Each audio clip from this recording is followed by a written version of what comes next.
Hello, welcome to Daily Wellbeing with Gemma. Today I want to talk to you a little bit about having a dialogue. And this is a really good tool to look at if you've got some conflict going on at the moment or difficult discussions coming up. And the reason why I think it's important for well-being is that for a lot of us, when we have an argument or a difficult issue to talk about with somebody that we care about, it can often really negatively affect our mood. If we're not prepared, when we go into some sort of discussion, it turns into an argument. It turns into two people shouting about their feelings or getting too annoyed and just withdrawing, ignoring the other person. So it can escalate and get out of hand quite easily. And so this process is, in theory, on paper, easy to follow. In practice, it's a little bit harder, but it just gives you a little bit of a way of structuring that discussion so that hopefully everybody gets their needs met. So the first thing to do really is think about if there's any preparation needed. Now that may be more applicable to a work situation. If your difficult conversation is around, workplace behaviour, it might be that you've got to go and find some policies about it. But preparation in a personal context might just be jotting down a couple of bullet points of what's actually important to you. Why is it that you feel this dialogue is necessary? Because when you're in the moment of actually having a discussion, sometimes you can forget those key points. Lots of people don't do this stage very well, but you should open a discussion in the same way that you'd open a meeting, really. How long are you going to talk for? Is everybody comfortable? Do we know what we're here to discuss? Do we know what we're hoping to get out of it? And in a personal context, that might be, I've got about half an hour and I'd really like to talk to you about this topic. Is that okay? So it doesn't need to be more than a sentence or two. In a work or a professional setting, maybe the opening is a little bit more formal. Maybe it includes who's taking notes, when the follow-up will be, all that kind of stuff. But starting that discussion where everybody has a clear sense of what's going to happen. The next stage is to explore the issue.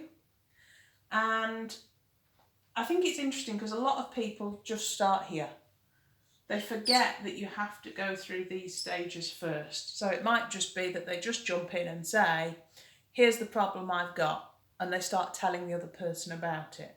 Whereas following these steps is likely to make people a little bit more receptive, a little bit less defensive. Explore has that connotation of curiosity, what will we find? It's not just about saying, this is the thing and this is what I need you to do, because being forceful is not having a dialogue.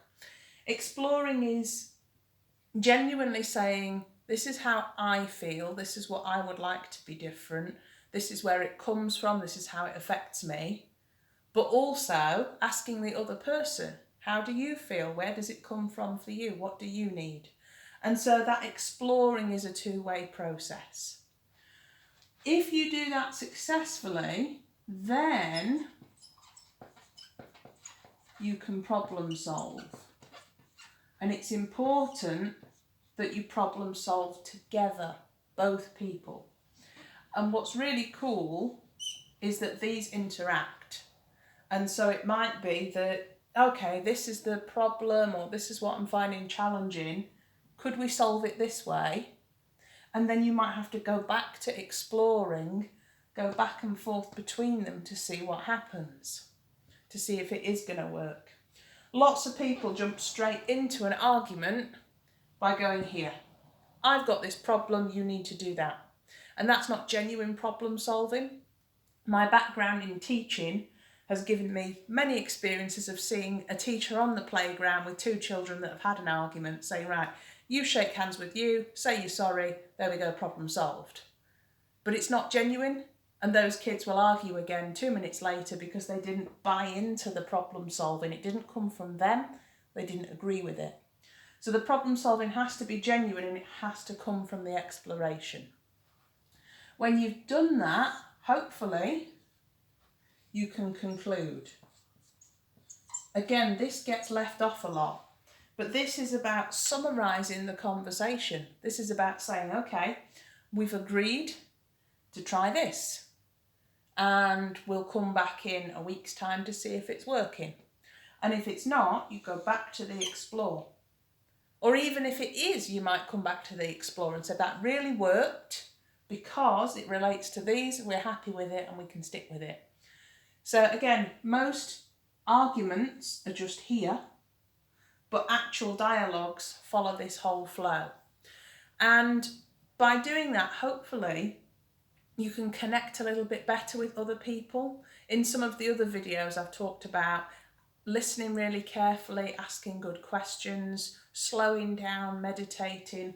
All of those things are really useful at this explore stage, because the more you know about the person that you're trying to have that conversation with, the more likely it is that you'll come up with a solution together that works for both of you, and that will look after your well-being in a more positive way. So I hope that's a useful overview. Obviously, there's a lot of skills involved at each of these stages and it takes practice. But maybe just jot this on a post-it if you're about to have a little conversation. Note what phase you're in and feel the difference when you're talking to that person. You know, okay, I feel I understand what's going on for you now. Shall we move towards what we'd like to happen instead? Okay, I think we've got an idea now. Shall we jot down in writing? Shall we write an email to say this is what we've agreed? Maybe that's slightly more professional, but even in a personal setting, it might be that you put a little post-it note on the fridge to say, this is what we're going to try and do. Because it helps you carefully, considerately, respectfully hold each other to account and remind you of what you've said you're going to do. Because often the conflicts that come up will be based in kind of habits and patterns that you're trying to change. So I hope that's useful. Let me know how you get on, and I will see you next time. Bye.